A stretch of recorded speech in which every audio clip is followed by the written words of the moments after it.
God, we thank you, Lord, that we are in your presence, Father, Lord God. God, help us not to wander away from your presence, that we will stay put, stay firm, our ears will be opened, our ears will be inclined to your voice, God. God, use me, Father, Lord God.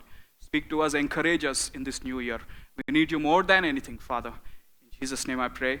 Amen. Amen. The promise for this year, okay, already titled, okay. The promise for this year is the fullness of God, walking in the fullness of God. Amen. So I have a very different title in this afternoon. It's almost like a response to whatever trouble comes into our life, whatever issues or problems that comes into our life. The main culprit is the supervillain of this world, which is the enemy, Satan.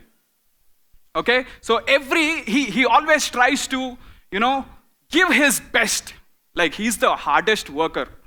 He gives his best to destroy us. Yeah, we can appreciate that. Like he's the supervillain. But what can be our response to that? What can be the response? What can be our response to his best? Like he will take away things, he will bring things into our life, he causes some chaos in our lives, havoc in our lives. But what can be our response? We see men of God all throughout the Bible, their response was one thing. That is, so what? I have the promise. Joseph said, so what? I have the dream from God. King David said, so what? I'm anointed by God. Amen? Can that be our response with this promise that we have received for this year? That will be an amazing place for us to be, And as we look into the word, may God really encourage each and every one of us, that we will hold on to the promises of God. Bible is full of promises. That's why the fullness of God, the promise. Okay, so the very first point that I want to speak about is, Jesus himself said that we will have trials and tribulations. What an invitation. That will be a great commercial. A great ad. You will have problems, brother. Please buy our product. But Jesus himself did not hide anything. That's amazing that he is transparent in his call to each and every one of us. That you will have trials and tribulations, but do not worry. Here comes the climax. You will be victorious. I have already overcome and I give the same power to you so that you can overcome as well. Isn't that amazing that our God is transparent? Amen. Amen. So here's how we are going to fight our battles in this year. Because I'm sure we will have, ups and downs. Most of them are down and we feel that we should be up. Right? But we can hold on to the promise. We can keep looking. Our focus will be on the promise and like center focus, absolutely focus. You do not go to the right, you do not go to the left, you just focus on the promise. Yeah, this is the dream that God has given to me, that people will bow down to me. It said Joseph, Goliaths will fall in front of me. I'll be a great king, said King David. And so many people held on to the promise because they fixed their eyes onto the promise and they held and seen great move of God. And their response was always, so what? Like, get the best hit, like, so what? I have the promise. That was weird. So what? When battles come, there's a QR code, you can follow the notes. Can we go to that slide where there's a step-by-step process whenever we come into that situation of facing the troubles, right? The first point is, troubles are certain, said Jesus Christ. Amen? And the final step is you will overcome it. Right? There are 6 simple steps that says troubles are certain. The next step would be we need to overcome. Right? You don't sit in jail and I'm very comfortable, brother. Right? When we face troubles, we want to get out of them. right? So that we will have peace in our lives. So the second point is we need to overcome. But the third point is we cannot overcome on our own, right? We are not overcomers by ourselves, right? We need somebody else who has already overcome. All right, so that's the third point. And the fourth one, we know from the word of God that our help comes from our God. So whom do we go to? We don't go to the supervillain of this world. We go to the superhero of this world. Amen? We go to God who has already overcome it. Amen? So that's the fourth point. And the fifth point is through Christ, we can overcome. We can overcome all the battles of this life. And the sixth point is we are victorious in our life. 6 simple steps, right? Anyone can understand this. All right, but oftentimes we give too much limelight to the supervillain. Too many problems, brother. Bah. I don't know if I will be able to repay the debt in my life. It has been coming from the ancestors. Adam made first. So, troubles are certain. We need to overcome. We cannot overcome on our own. So, we are stuck somewhere in third point. We cannot overcome on our own. Ayyo, I need help. We are stuck. We go back. Troubles are certain. We need to overcome. Third point, we cannot overcome on our own. Ayyo. Another trouble comes. Troubles are certain. We need to overcome. We cannot overcome on our own. We are stuck in this loop. We are stuck in this loop and the troubles keep accumulating on us. And we never grow out of that. And we carry this burden while Jesus Christ is calling to us, lighten your burden, come to me. Just walk 2 steps. Lighten your burden, just lighten your burden.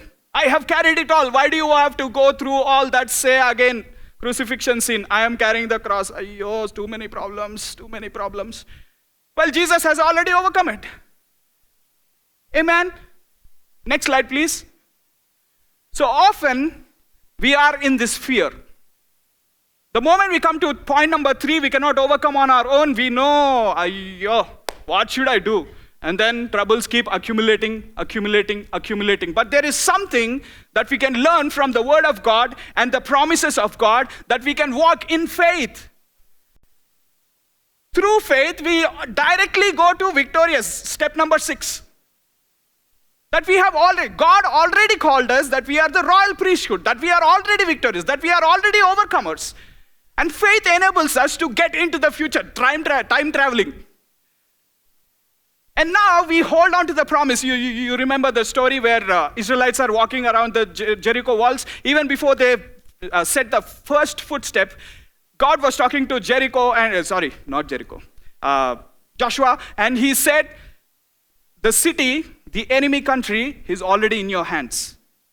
And that is with faith. That is absolutely with faith. We directly come to step number 6 and we work backwards, right? We are stuck at step number 3. We go to the 4th one. We learn from the word of God that our help comes from God through the scripture. My help comes from the Lord who made heaven and earth. Psalms 121:2. It's the word of God. It's the promise of God. One of the thousands and thousands of promises that can hold us even though troubles come against us. And we go to the next step, and we eventually reach to step number 6. And that is through faith. You know what happens usually? We take a diversion. One is towards the fear, one is with faith. There are so many Christians who are stuck at step number 3 and take the route of fear. They still pray. I prayed. And those are all out of fear. Panic prayers. Yo, God, please help me. God, please help me. God, too many problems. They forget about the promise. God, too many problems. This debt God. This sickness God. This supervillain, too powerful God. But instead, if we set our focus on the promise, our prayer changes. And now we are with authority because we already have the promise. So instead of praying a panic prayer, we now pray an authoritative prayer. We start declaring. By his stripes, we are healed. Amen. We are already victorious. 1,000, 10,000, no harm. Another promise.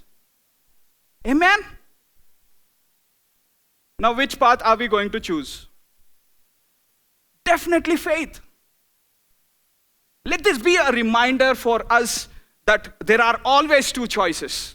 One is to uplift the supervillain or the enemy by saying that the problems are too big, or uplift our God who is already an overcomer and has given us the authority so we can start declaring over our battles and we can see that we are going to be overcomers and victorious in our lives. In Romans chapter 8, verse 37, it says, "Yet in all these things we are more than conquerors." Like not mere Christians, average life, but we are going to be more than conquerors. Like our name, like the men of God who conquered everything in their life. People would be talking about us. In our office, I will be the hot trending topic. And whenever they come to me and take a selfie, I say, it's through Jesus Christ. Did you know that? And that's a gospel. That's a great channel for us. A great position for us to, one more wicket down, God. Thank you, God. Isn't that amazing that we can share our testimony through what God is doing in our lives? And this is how we are going to fight our battles. Battles are certain, my friends. But victory is certain through God. Amen. Thank you. One clap. Awesome. Thank you so much, church. There are a lot of pending battles which are due to panic prayers. Yeah, we are stuck in that loop. Amen? No, don't say amen. But the word of God says we need fervent prayers. We need fervent prayer. Fervent is like having or displaying a passionate intensity. That intensity comes only when we hold on to something. Otherwise, the rocking boat rocks us as well. But we hold on to the rock and we are steady and we can say authoritative, declarative prayer, audacious faith. And we need some fervent prayers in our families. Maybe it's a family prayer, maybe it's a life group prayer, maybe it is out on the streets or one-on-one discussions or in the fellowship area or here in the worship time. We need fervent prayers. The promise is too big for us to let it go on the 10th time.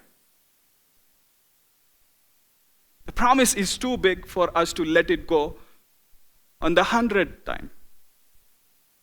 The fruit of the promise is so massive that we yet cannot see, but it's so massive that we cannot stop praying and asking God the 1,000th time. Because let me tell you, what enemy does is in this journey, he gives his best. He gives like the whole hell will drop on you. Just to distract you.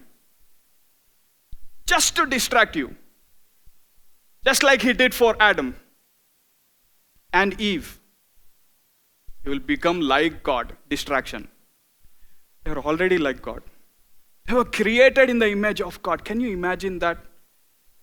They spend time in the presence of God, like manifest presence. And yet when the enemy gave his best, they lost it. One small mistake. And they lost access into the presence of God. Oh, thank God. Through Jesus Christ, we have access again. That we can boldly enter. That we can confidently enter into the presence of God and fight our battles alongside Him. And all that we have to do is hold on to the promise. Hold on to the word of God, which is a two-edged sword, which is a weapon, and we can use it for attack and defense and do anything. We can even scare him. Hey, don't come near me. I have the promise of God. Right? Like, yeah, we can laugh about it, but God would be seeing from heaven and, yo, what is he doing? I gave the sword. Why is it in his back pocket? Right? It's like Superman never identified his powers. Or even if he identified, he never used his powers. It's like you bought a brand new smartphone and we say it's a smartphone and never turned it on. Are you even smart? Right? We have the power. And this is how we are going to fight our battles. We hold on to the promises of God. Amen. The next thing that Pastor Roger, amazing word. I thought he saw my verses. But it's the same God. Amen. I just want to talk about the relationship with God. Enemy gives his best because he knows that if I distract him and disconnect from God, my job is done. Let me repeat it again. The enemy gives his best just to disconnect us from God. The only priority, the only thing that he has to do is to disconnect us from God, the power source, the source. The only thing that he has to do. In the process, he might leave some BMWs onto you, Mercedes Benz. One day I saw a nice car going, yo, rich. And then somebody beside me said, you don't know how many debts they have.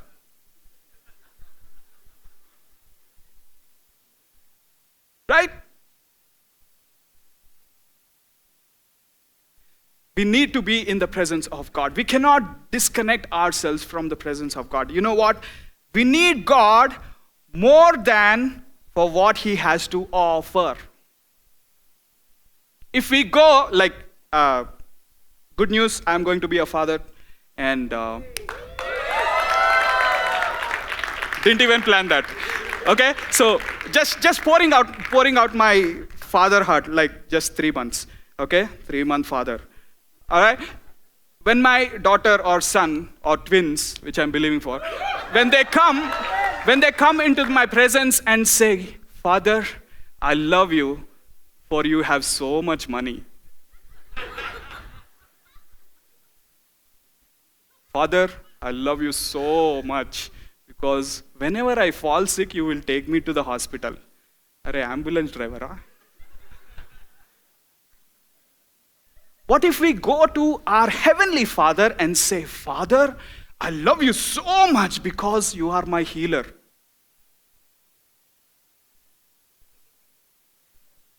Father, I love you so much because you are so rich. You are the King of Kings. You are the Lord of Lords. We fall for the counter offer that's going to come by the enemy. Getting that? There's always 2 offers. The same thing happened with Jesus Christ. Onto the mountaintop, he is fasting, being tempted. I will offer you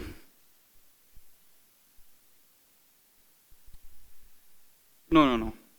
Jesus said, get behind me, Satan. Because he knows that's not why he is with Father. He loves him because he is Father. That's it. That's absolutely the fullness of God. Not just a part, puzzle. Only these pieces, God. Only these are my favorite in you. Others I don't need. I don't know what our prayers are like. God, heal me, God. And then forget after healing. God, give me a good job, God. Forget. Because we often look at the healer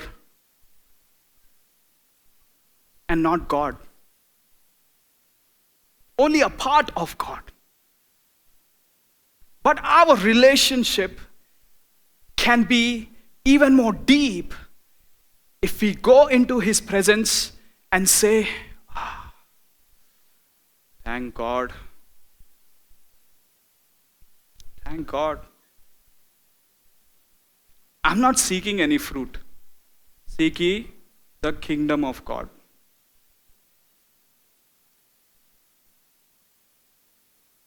All the other things, but first and last, God. Because what happens is, when we do that, our prayer changes. We don't start with, God, I need healing. God, I need provision. Thank God, I'm safe here. Thank God you are my Father. I just love hanging out with you. 1,000 this side, 10,000 this side. God, I love hanging out with you. I love you so much because you're my Father. Thank God for saving me. Because we, most of the times, pray for the fruit than God. We pray for the blessing and forget the blesser. That's what happens when we pray for job, God gives, and we fall away from it. Because our priority is the job. God, 6-figure salary, then I will tithe into the house. Now 4 figures. You can start now. Right? If we have God, we have everything. But the problem is we reverse that. We have everything, only then I have God. Isn't that amazing that we can set our focus on not the fruit, but the tree itself? Because there is so much more. The fullness of God is like, unless we experience it, we will not know. Elon Musk, wow, so much rich. Do you know him? No, not much, brother. Like, I know about him, but I never met him. Right? That can be our focus for this year. If we have God, we have everything. You know one instance in Bible, when King David was in the battlefield against Goliath, he had God on his side, and that was enough. He didn't have the armor, he didn't have training, he didn't have the weapon, he didn't have the armor, he didn't have the following, the degrees, but he had God. And when God is with us, who can be against us? And when God is fighting on beside us, He will use what we have. Not just to win the first round of interview, not just to, you have to get a surgery. Oh, thank God. After surgery, I'll be fine. But when we fully focus on God and hold on to His promises, we can go to that extra mile and see God more. Not for what He has to offer, but because He is God. King David didn't have anything, but he had God. And more importantly, relationship with God. And that's how he was able to fight the lion, fight the bear. Vicky, get on. Let's preach together. There are so many men of God, and you are going to be in that position. You will not have anything. And yet, if your relationship with God is good, your life is good.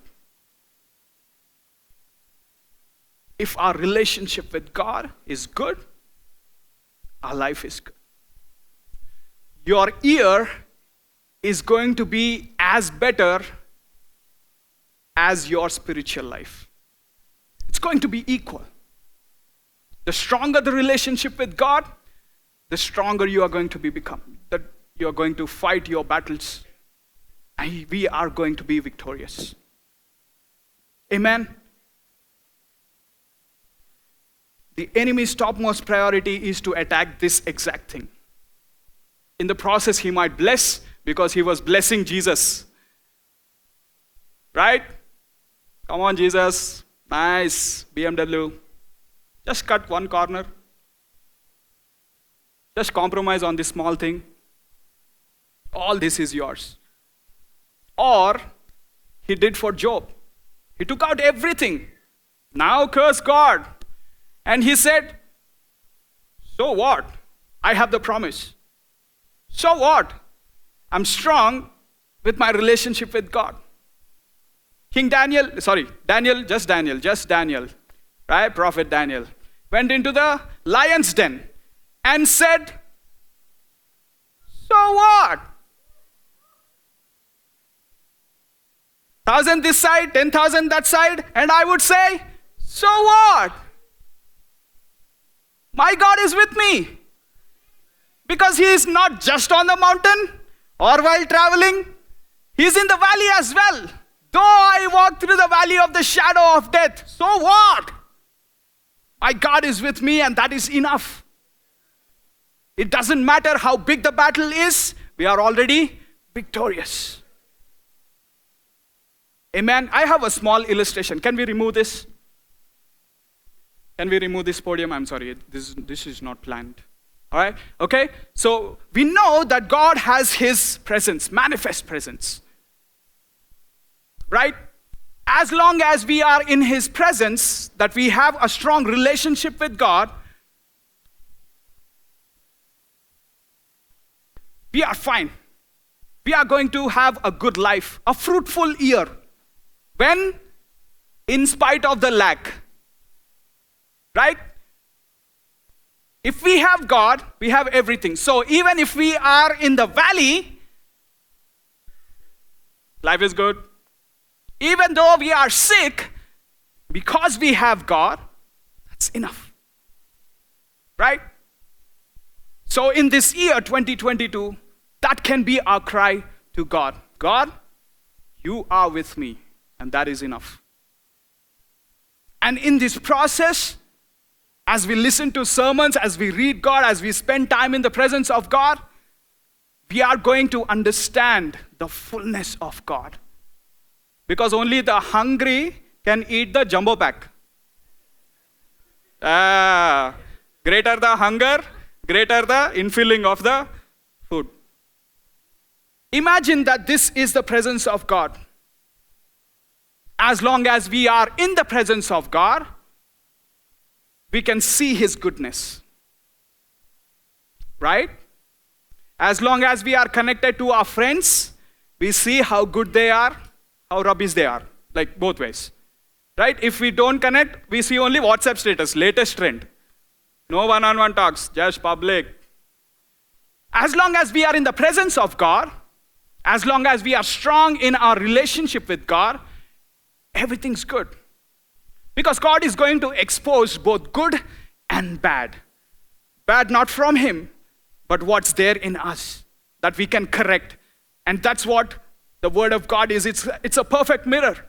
You should listen to that sermon. We see the goodness of God in our lives, though we don't deserve. That's grace. We see also the things that we need to correct in our life. Right? But what happens when you step out into the darkness? We lost the connection with God. We lost the connection with God. Now, we cannot see anything. Not just the bad in us, not just the evil in us,